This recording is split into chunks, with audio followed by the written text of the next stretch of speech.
The smoke filled the air as Jake Morrison crouched behind the fallen tree.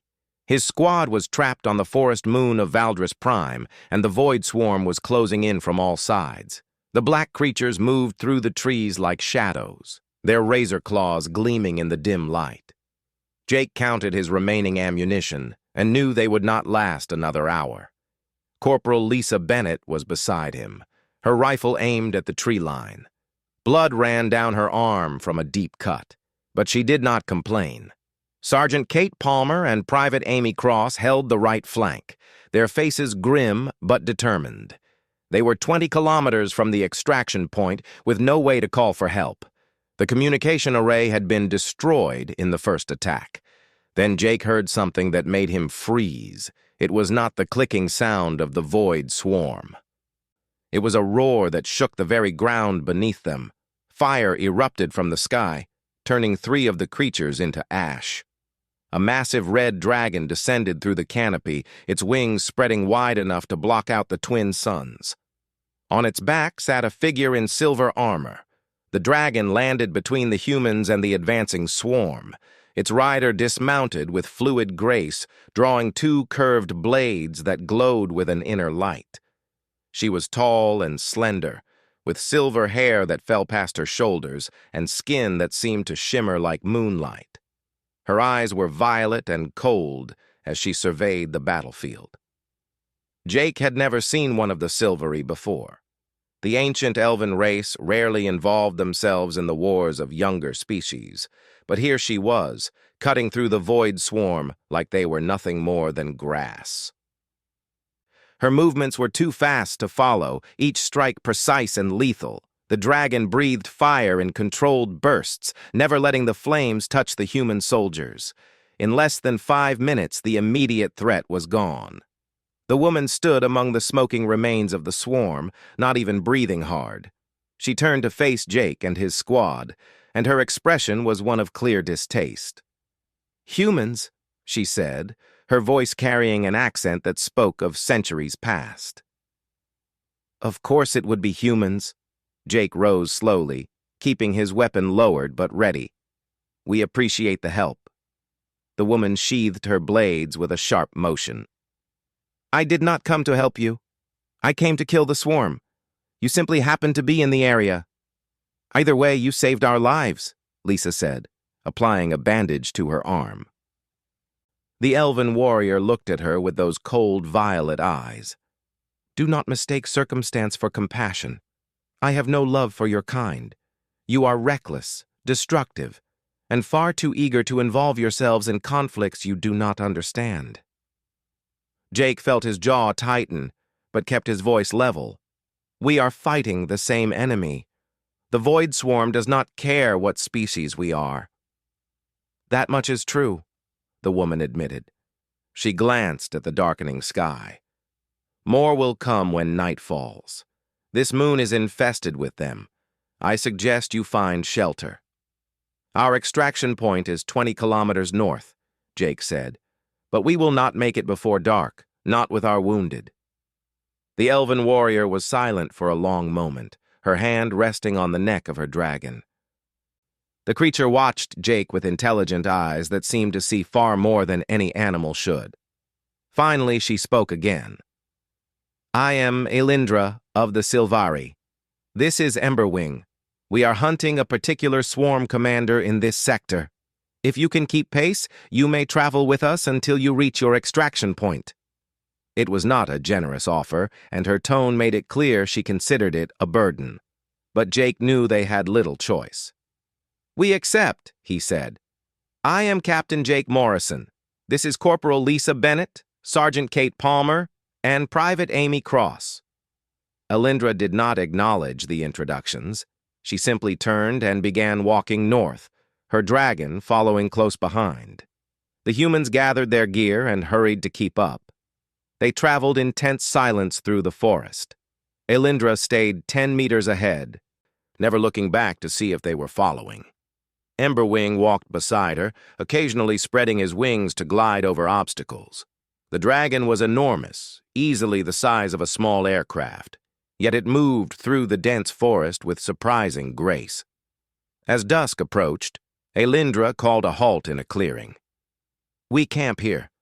The swarm hunts primarily at night, but they will avoid open areas where Emberwing can see them clearly."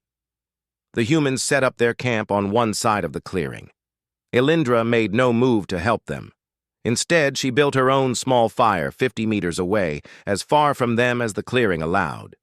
She did not speak to them again that evening. Jake organized watch rotations and distributed the remaining rations.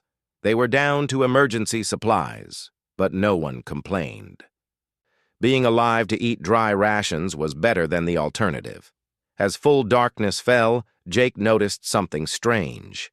Emberwing was not by Elindra at her distant fire. The great dragon had positioned himself in the center of the clearing, exactly between the two camps. More than that, he was facing toward the human camp, his massive head resting on his claws, watching. Jake met the dragon, and those ancient eyes seemed to study him with an intensity that was almost uncomfortable. Then Emberwing closed his eyes, but his position did not change. He lay there like a guardian, protecting something. Jake looked across the clearing at Elindra. She sat by her fire, her back to them, apparently unaware or uncaring of her dragon placement. But something about the rigid set of her shoulders suggested she knew exactly where Emberwing was. She said she disliked humans, yet her dragon had chosen to rest between them and any danger that might come from the forest. Jake did not understand it, but he was grateful nonetheless. As he settled in for his watch, he could not shake the feeling that there was far more to Elindra's story than her cold words suggested, and somehow he suspected that Emberwing knew the truth that his rider would not speak. Morning came with a gray mist that clung to the forest floor.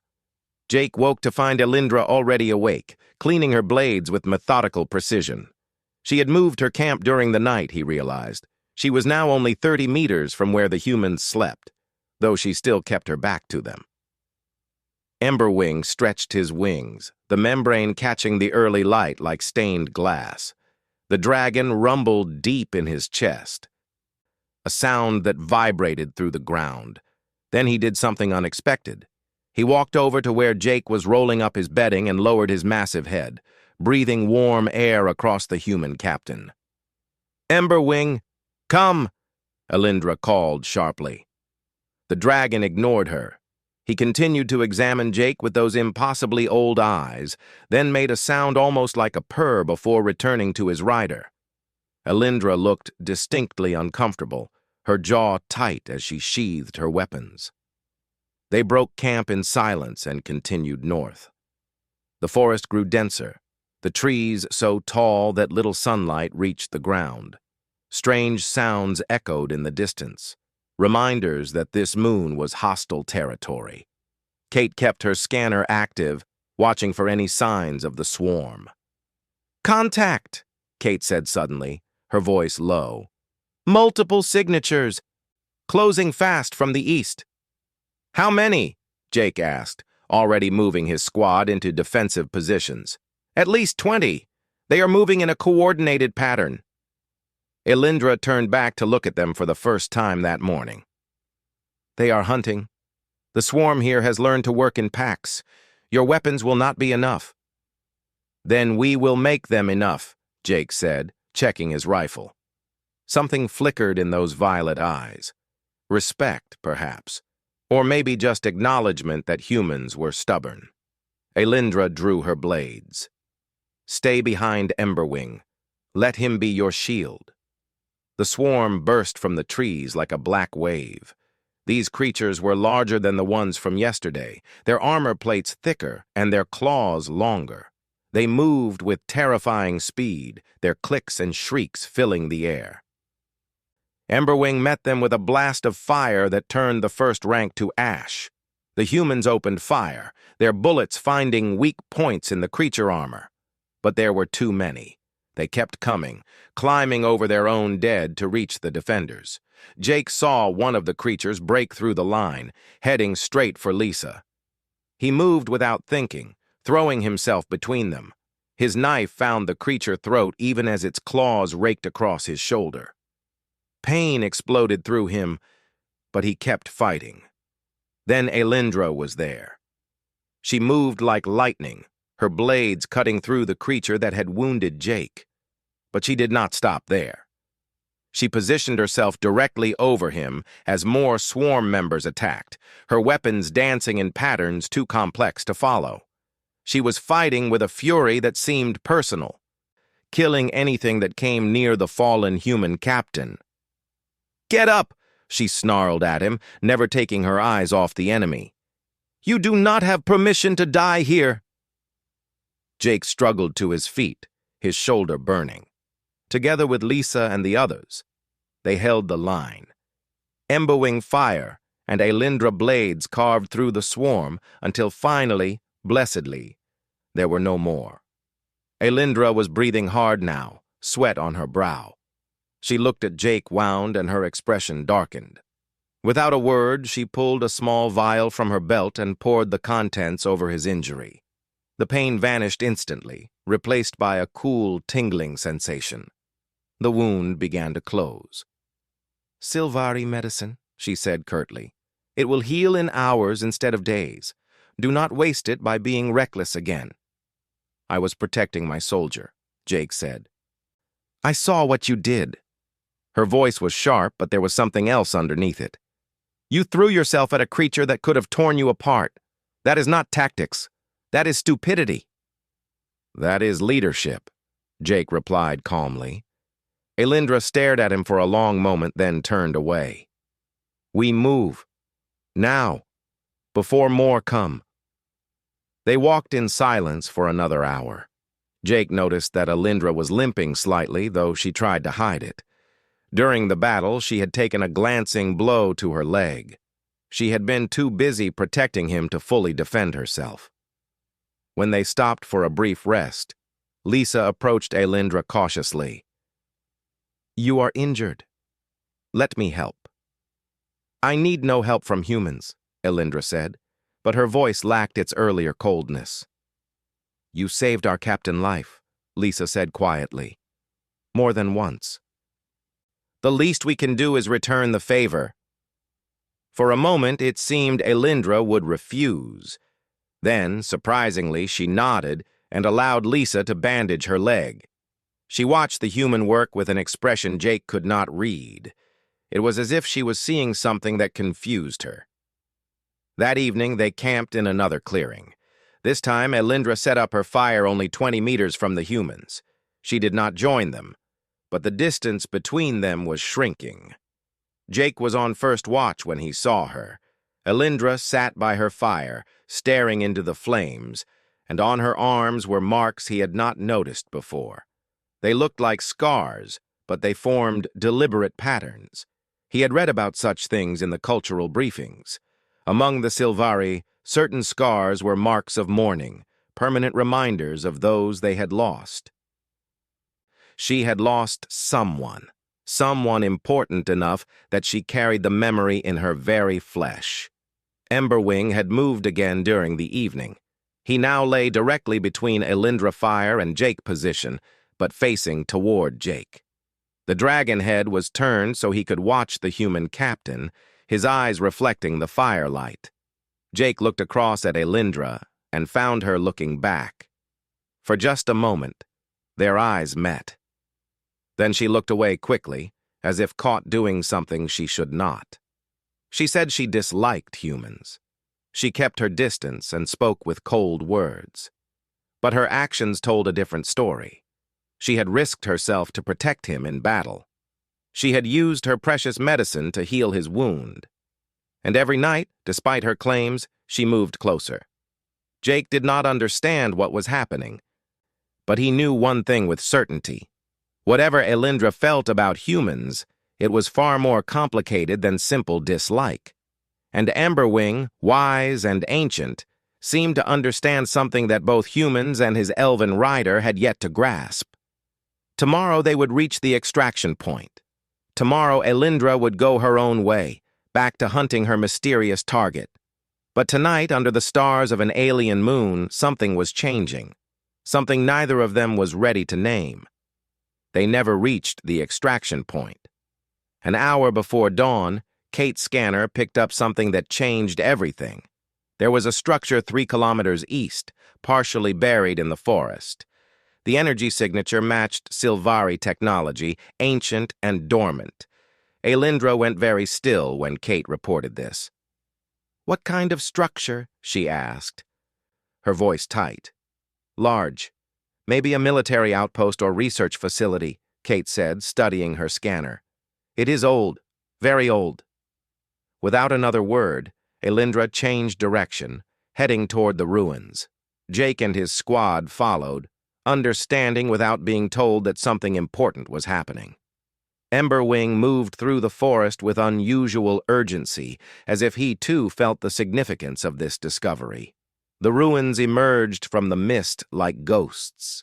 Tall spires of white stone, now covered in moss and vines, reached toward the sky. Elaborate carvings covered every surface, depicting scenes of battles and ceremonies in breathtaking detail. This had once been a place of great importance. Elindra walked through the broken gates as if in a trance. Her fingers traced the carvings, and Jake saw tears forming in her violet eyes. She moved deeper into the ruins, past fallen columns and shattered statues, until she reached what must have once been a central hall. There, on a wall that had somehow remained intact, was a massive mural. It showed Sylvari warriors standing alongside ships that Jake recognized with a shock. They were human ships, old designs from 2 centuries ago. The mural depicted them fighting together against the Black Swarm. "This place," Elindra whispered, her voice breaking. "This was the Silverwood outpost. This was my home." Jake approached carefully, giving her space, but offering his presence. "Your people fought here. My people died here." Elindra reached out and touched the mural, her hand shaking. 200 years ago, the Void Swarm came to Sylvari space. We had never seen anything like them. They consumed entire worlds, turning everything into more of themselves. We fought, but we were losing." She moved along the wall, following the story told in stone. "The Galactic Coalition refused to help. They said we were too few, too isolated, that sending forces would be a waste. But humanity, barely into space travel, sent 3 ships anyway. 3 small ships against an armada." Jake looked at the mural and saw the human ships more clearly now. They were research vessels, barely armed, certainly not built for war. But they had come. "The Sylvari Council mocked them," Elindra continued, her voice hollow. "Called them arrogant children playing at being heroes. But when the swarm broke through our final defenses, when they reached this outpost where civilians were sheltering, those humans stood between them and death." Her hand stopped on a particular figure in the mural, a human in an officer uniform standing at the controls of a ship. His name was Jacob Morris. He was the commander of the lead vessel. When the evacuation was complete, he stayed behind. He flew his ship directly into the swarm mothership, giving the Sylvari time to escape. All 3 human ships were destroyed. Every single crew member died. The silence that followed was heavy with old grief. Lisa stepped forward, her face pale. "We never knew. There is no record of this in human history. Because your government called it a failed mission and classified the reports," Elindra said bitterly. "And my people, ashamed of our pride and our debt, never spoke of it. The humans who saved Sylvari lives were forgotten by both species." She turned away from the mural, and Jake saw the full depth of pain in her eyes. "Among those saved were my sister children. I owe humanity a debt that can never be repaid. But that is not why I have spent 2 centuries hating you." "Then why?" Jake asked gently. Elindra was quiet for so long he thought she would not answer. Then she spoke, and her words came out like a confession. "I had a bonded partner. His name was Theron. He was a warrior like me, but he believed in building bridges between species. He argued that we should ally with humanity, that your people showed promise despite your youth." She walked to another section of the ruins, where a memorial stone stood. Names were carved into it in Silvari script. Jake saw her finger trace one name in particular. The council refused. They said humans were too primitive, too reckless, that we had nothing to learn from you. Theron fought them on this, and it nearly cost him his position. Then the swarm came, and the humans proved him right. Jacob Morris and his crews showed more courage and honor than our entire council. Her voice cracked. Theron died in the battle defending the evacuation ships. His last words, heard over the communication channel, were about how the humans had proved the council wrong, how humanity had shown what true honor meant. He died believing in you, and I have spent 200 years angry that he was right. Jake understood now. The mourning scars on her arms, the contradiction between her words and her actions. The reason Emberwing watched him so carefully. You do not hate humans, he said quietly. You hate being reminded of what you lost. Elindra turned to face him, tears flowing freely now. Every time I see human courage, every time one of you risks yourself for others, I see Theron. I see what we could have had if my people had not been so proud, and it hurts more than any wound. She looked at Jake directly, really looked at him for the first time. You remind me of him, the way you lead, the way you put yourself between danger and your soldiers, the way you show mercy even to enemies.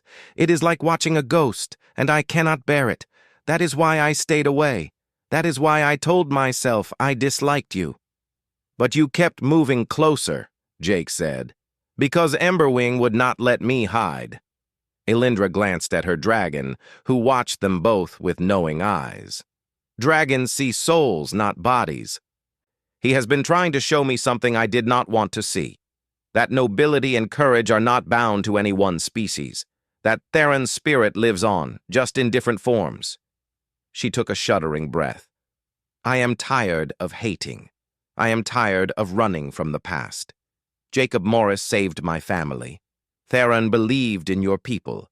And you, Jake Morrison, have shown me the same honor that cost both of them their lives. I can no longer pretend I do not see it. Jake stepped closer, closing the distance between them. Then stop pretending. Stop punishing yourself for surviving. Theron would not want you to spend eternity in grief. How do you know what he would want? Elindra asked, but there was no anger in the question. Because I know what I would want if I were him. I would want the person I love to live, to find purpose again. To let herself feel something other than pain. For the first time since they met, Elindra smiled. It was small and sad, but it was real. You humans, so young, yet somehow so wise. She looked up at the sky where morning light was breaking through. The Devourer, the swarm commander I hunt, was the one who led the attack on Silverwood. For 2 centuries I have chased him across the galaxy. He is close now. I can feel it. Then let us help you, Jake said. We are stronger together than apart. Theron knew that. Jacob Morris knew that. And I think deep down, you know it too. Elindra looked at him for a long moment, then nodded slowly. Very well. But know this, Jake Morrison. If you follow this path, there will be danger unlike anything you have faced. The Devourer is not just any swarm creature. He is ancient and cunning and filled with malice. We face it together, Jake said simply. That night, for the first time, Elindra sat at their campfire. She shared stories of Theron and the old Silvari Empire, speaking of wonders and tragedies with a voice that grew stronger with each word. And when she finally settled to sleep, her bedroll was not 50 meters away or 30 or 20. It was right there, beside the humans who reminded her that even in grief, hope could grow again. The intelligence came 3 days later through a coded transmission Kate managed to intercept. The Devourer was gathering his forces at Blackstone Station, a massive fortress built into an asteroid deep in the belt. It was a trap, Jake knew immediately. The transmission had been too easy to intercept, too convenient. He knows we are coming, Elindra said, studying the star charts. He has been hunting me as much as I have been hunting him. Now he wants to end it. Then we give him what he wants, Jake replied, but on our terms. They spent hours planning. Blackstone Station was too heavily defended for a direct assault. They would need a diversion, something large enough to draw away the swarm forces. Kate suggested using the remaining human forces in the sector to stage a fake attack on the station perimeter. While the swarm responded to that threat, a small team could infiltrate through the maintenance tunnels. It was a suicide mission. Everyone in the room knew it. The chances of getting in, finding the devourer, and getting out alive were almost zero. "I will go alone," Elindra said firmly. "This is my hunt, my vengeance. There is no need for anyone else to die." "No," Jake said simply. "We go together." "You do not understand what you are offering. The devourer is not just strong, he is intelligent, cruel, and he will use every weakness against us. He has killed hundreds of warriors more experienced than you." Jake met her violet eyes steadily. "Then it is good that I am not alone. Emberwing and you will be with me. Together we have a chance. Separated we have none." Elindra looked like she wanted to argue, but something in Jake's expression stopped her. Perhaps she recognized the same stubborn determination that Theron must have shown. Perhaps she was simply tired of fighting alone. Either way, she nodded. The plan was set in motion. Kate would lead the main force in the diversion attack. Lisa and Amy would coordinate from the command ship. Jake, Elindra, and Emberwing would form the infiltration team. They had 72 hours to prepare. During those 3 days, something shifted between Jake and Elindra. They trained together, learning each other fighting styles. She taught him some Sylvari combat techniques, ancient methods that relied on precision rather than strength. He showed her human tactics, the unpredictable strategies that had made humanity successful despite being outmatched. They talked during the evenings, sharing stories of their lives. Jake learned about Silverwood before the war, about crystal spires and gardens that sang with bioluminescent flowers. Elindra learned about Earth, about oceans and mountains and the stubborn human spirit that refused to accept limitations. "You really are like him," Elindra said one night as they sat watching the stars. "Theron would have liked you. He would have said you had an old soul." "I wish I could have met him," Jake replied. "He would have tried to recruit you immediately. He was always collecting allies, building bridges." She smiled at the memory, and this time, the smile held more warmth than pain. "He used to say that the strength of any people was measured not by their weapons, but by who they chose to stand beside." "He was right," Jake said.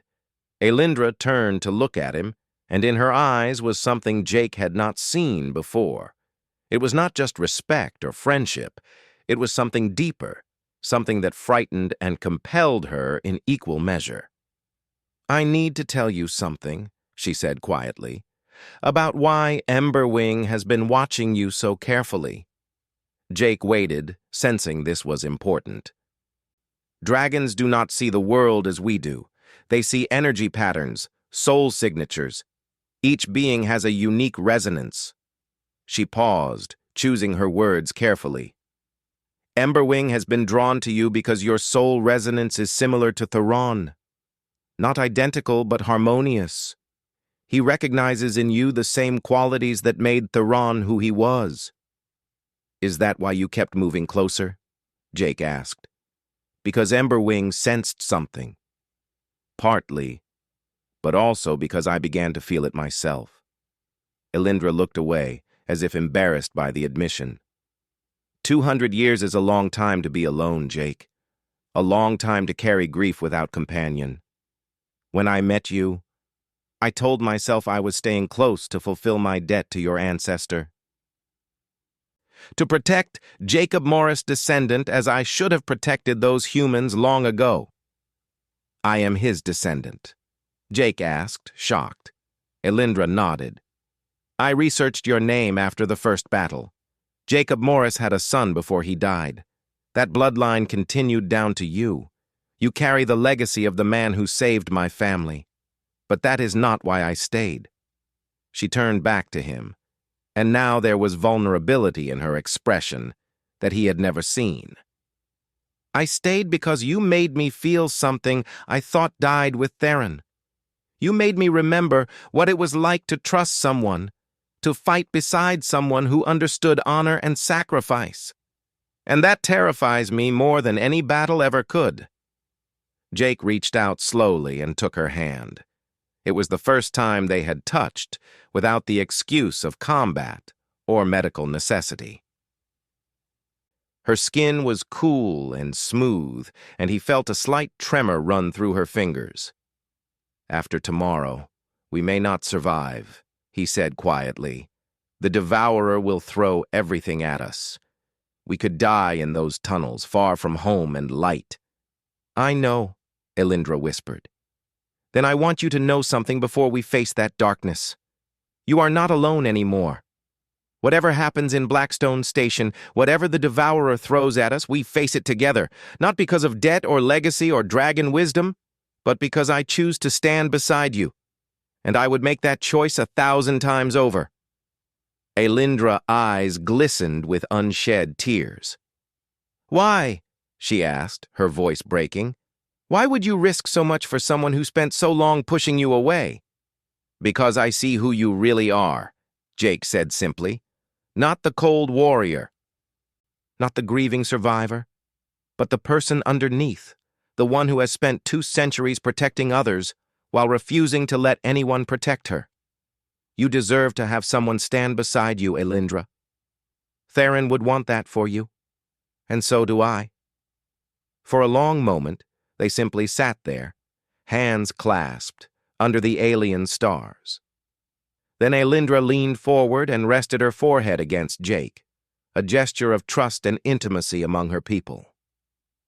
"Whatever tomorrow brings," she whispered, "thank you for helping me remember how to hope." The next morning, they suited up for the mission. Kate hugged Jake tightly, making him promise to come back.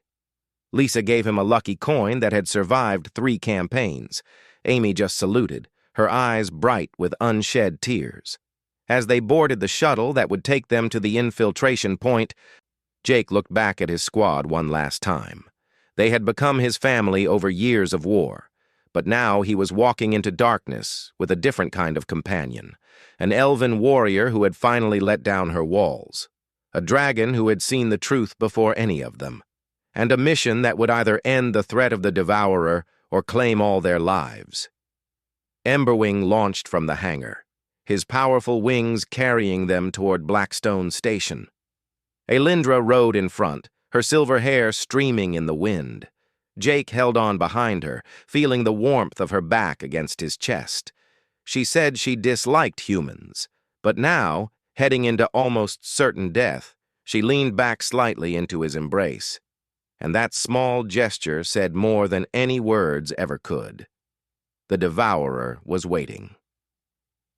The battle ahead would be unlike anything they had faced, but they would face it together, and that made all the difference. Blackstone Station loomed before them like a massive predator carved from dark stone. Kate's diversion attack had drawn most of the swarm forces to the outer perimeter, leaving a brief window for infiltration. Emberwing descended through the maintenance tunnel entrance, his scales scraping against metal as he folded his wings tight.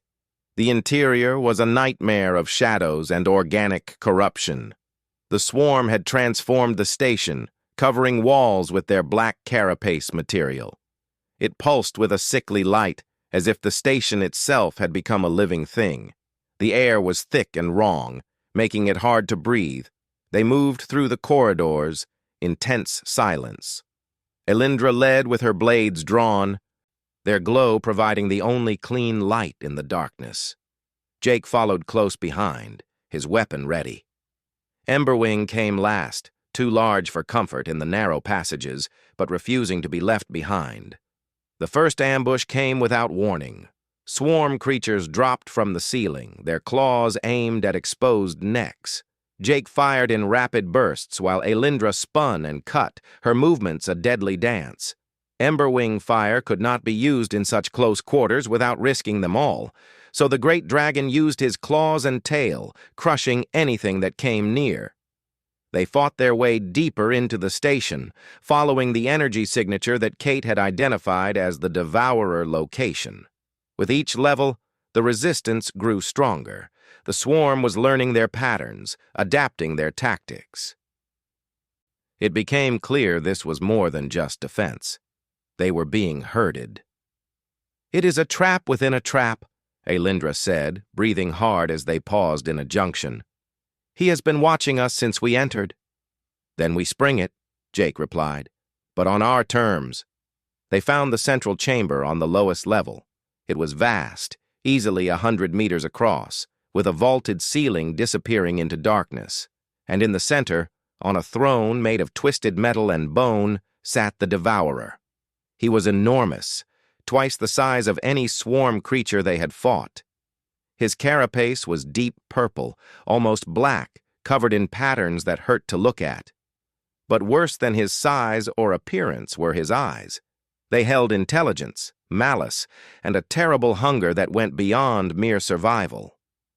"The last daughter of Silverwood," the Devourer spoke, his voice like grinding stones, "and a human descendant of Jacob Morris. How poetic that you both come to die in the same place." "You know who we are," Jake said, keeping his weapon trained on the creature. "I know everything about you. I have been watching, waiting, drawing you here. Elindra has hunted me for 2 centuries, never knowing that I allowed her to find me whenever I chose. And you, Jake Morrison, your tactical patterns matched archived records. The moment you entered this sector, I knew a descendant of the one who scarred my hive had arrived." Elindra's voice was cold as ice. "You destroyed my homeworld, killed thousands of my people. Today that debt is paid." The Devourer laughed, a sound like breaking glass. "Your people died because they were weak, divided, proud. The humans tried to save you, and I killed them for their arrogance, just as I will kill you both now." He moved with terrifying speed, far faster than something his size should manage. Elindra met him with her blades, but the impact sent her flying backward. Jake opened fire, his bullets sparking off the heavy armor. Emberwing charged, breathing fire that the Devourer simply walked through. The battle that followed was chaos. The 3 of them worked together with desperate coordination. But the Devourer was stronger, faster, and had the advantage of 200 years of combat experience. He seemed to know their moves before they made them, countering with brutal efficiency. Jake felt a claw rake across his ribs, sending him crashing into a wall. His vision blurred with pain. He saw Emberwing get struck down, the dragon noble wings crumpling as he fell. And Elindra, fighting with every ounce of skill she possessed, was being driven back step by step. Through his pain, Jake forced himself to think. There had to be a weakness. The Devourer was too confident, too willing to toy with them. And then he saw it. The energy patterns on the walls, the way the corrupted station pulsed in rhythm with the Devourer movements. The creature had connected himself to the station, drawing power from it. "Elindra!" he shouted, dragging himself upright. "The station! He is feeding on it!" Her violet eyes met his across the chamber, and understanding flashed between them. The old Sylvari stations had a defense mechanism, something designed to purge contamination. If they could trigger it, the feedback would flow directly into the Devourer. But someone would need to reach the central core and manually activate it, and that someone would not survive the purge. They both moved for the access panel at the same moment. Elindra reached it first, her fingers already working the ancient controls. "No!" Jake grabbed her hand, pulling her back. "I will do it. You have already lost too much. Let me finish what my ancestor started. And let you die like he did." Elindra shook her head fiercely.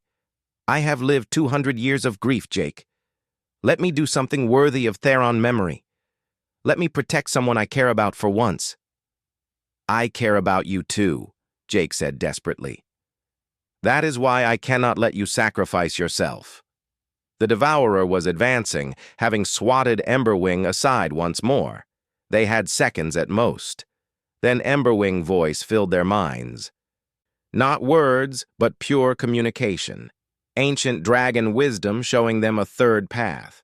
Together, combining human technical knowledge and Sylvari energy manipulation, they could trigger the purge and direct it. They could survive if they worked as one. Together, Alindra said, understanding flooding her face. Together, Jake agreed. They worked in perfect synchronization, Jake hands flying over the technical systems while Alindra channeled her energy through the ancient Sylvari conduits. The station began to shake, power building to dangerous levels. The Devourer realized too late what they were doing. He charged, but Emberwing rose one last time, placing his massive body between them and the creature. The dragon roared defiance as the Devourer claws tore into him, buying precious seconds. Now! Alindra screamed. They triggered the cascade together. Energy erupted through the station, a cleansing fire that burned away the swarm corruption. The Devourer shrieked as the power he had stolen turned against him, consuming him from within. His carapace cracked, light pouring from the fissures as 2 centuries of stolen life force released all at once. Jake and Alindra held on to each other as the station convulsed around them. The energy threatened to tear them apart, but together they channeled it, guided it, survived it. And through it all, Emberwing kept them shielded with his own body, even as his strength faded. When the light finally died, the Devourer was gone. Nothing remained but ash and the echo of his final scream. The station was cleansing itself, purging the corruption from every level. "We need to leave," Jake said, helping Alindra to her feet. "Now." Emberwing could barely move, his wings damaged badly, but the noble dragon pushed himself up, allowing them to climb onto his back. He limped through the corridors as the station collapsed around them, using the last of his strength to carry them to safety. They emerged from the maintenance tunnel just as Blackstone Station imploded, collapsing into a singularity that would seal the swarm presence in this sector forever. Kate forces were there to meet them, cheering as Emberwing landed heavily on the hangar deck. The battle was over, the Devourer was destroyed, and somehow, impossibly, they had all survived. Weeks passed in recovery. Emberwing wings healed slowly but surely. Cared for by the best medical teams humanity and the remaining Sylvari could provide. Alindra's scars were tended, both the new ones and the old mourning marks that she finally allowed to fade. The Galactic Coalition held a ceremony honoring their victory. Jake and Alindra stood together as medals were placed around their necks. More importantly, the truth about Jacob Morris' sacrifice was finally revealed. His name and the names of his crew were added to monuments across human space, their courage no longer forgotten. But the greatest change came in what happened after. Alindra chose to stay. She joined Jake Unit as a permanent liaison between the scattered Sylvari survivors and human forces. She trained soldiers in ancient techniques, fought beside them in battles, and slowly helped bridge the gap between their peoples. One evening, months after Blackstone Station, Jake emerged from his tent to find a familiar sight. Alindra sat by the fire, her silver hair glowing in the light. Emberwing lay nearby, his wings fully healed and gleaming. It was like that first night on Valdris Prime, but everything had changed. "Old habits," Alindra said with a slight smile as Jake sat beside her. "You still camp by my tent," he observed. "I suppose I do, though I think we both know why now." Jake looked at her, this ancient warrior who had carried grief for 2 centuries and finally learned to set it down. "Because you dislike humans," he said, teasing gently. Elindra laughed, the sound bright and free. Because I found one who makes me want to believe in the future again, just as Theron did, just as your ancestor did. You humans have a gift for that, it seems, for showing others that hope is not foolish, but necessary. She reached out and took his hand, no longer afraid of the connection. I spent so long running from the past, convinced that opening my heart again would betray Theron memory. But I understand now. The greatest way to honor him is to live, to trust, to let myself care for someone who embodies everything he believed in. Emberwing rumbled contentedly, his ancient eyes reflecting the firelight with what could only be described as satisfaction.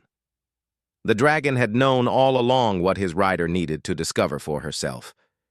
Jake squeezed her hand gently. What happens now? Now, Elindra said, looking up at the stars, we build the future that Theron and Jacob Morris believed in. One where species stand together instead of apart. One where old wounds can heal and new bonds can form. One where an elven warrior and a human captain can sit by a fire and simply be. That sounds perfect, Jake replied. And there, under the infinite stars, two warriors who had both lost so much finally found what they had been seeking all along. Not vengeance or redemption or the erasure of grief, but something simpler and more profound. They found companionship, trust, and the courage to hope again. She said she disliked humans, but in the end, she found one worth changing for. And in doing so, she discovered that love, in whatever form it takes, is always worth the risk of pain. Because the alternative is to stop living, and neither Theron nor Jacob Morris would have wanted that for those who survived them. The war continued in distant sectors, but here, in this moment, there was peace, and that was enough.